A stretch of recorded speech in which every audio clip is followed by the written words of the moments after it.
I have never been more hopeful about America's future than I am tonight.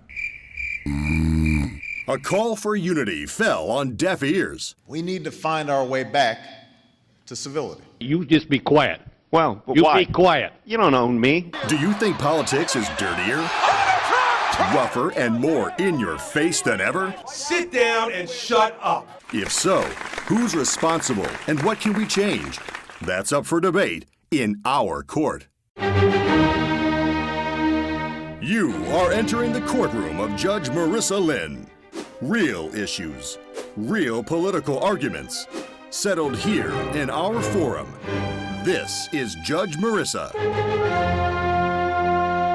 You both agree that politics has turned nasty. Yes, but Mr. Patrick may be a bit confused. Oh, I object lack of personal knowledge. I object incompetent. I object speculative. I object. He has his own show. I'm only on in the mornings. Objection Stop vague. this! Objection. You're going back and forth like children. Look at the evidence. You're both sounding like Congress.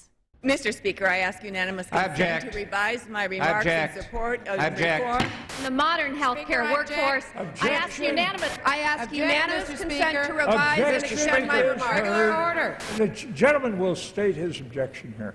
Object. And Mr. Patrick, we've heard you go back and forth like this before. Oh, sure, with Charlie and me? No, with you and yourself. Just imagine what life would be like if we all acted like politicians on both sides of the aisle. I object. Oh, sorry.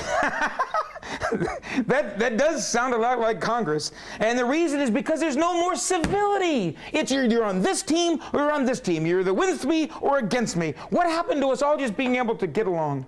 Mr. Patrick, do you honestly think we have not lost civility in politics? Well, not necessarily. If you look back in history, well, I'd like to play a clip from 12 years ago, Governor Zell Miller. I wish we lived in the day where you could challenge a person to a duel. Yeah, and if you go back more than 200 years, our founding fathers settled arguments by shooting rivals in the stomach. Yes, we've had some ugliness lately. We've had, well, trouble this year, certainly on the campaign trail. But I'd like to go back to video from the convention floors back in the 50s and 60s. Take a look at this. I'm sorry to be out of breath, but somebody belted me in the stomach. There's a priest in here, dozens of reporters, and the man who got involved in it all is very calmly smoking a cigarette. Yeah, there was no golden age of politics when they just stuck to issues and held hands and sang country gospel songs together. Objection. Play Exhibit C. Stain, the singing senators do count. Yes, but they were exception, and one of those singing senators was Larry Craig, and before he got busted in the airport men's room, he had some pretty nasty things to say about Bill Clinton. Play the exhibit. The American people already know that Bill Clinton is a bad boy, a naughty boy, probably even a nasty, bad, naughty boy. And, Your Honor, that is just the start. I'd like to submit that John Quincy Adams' colleagues called him a pimp.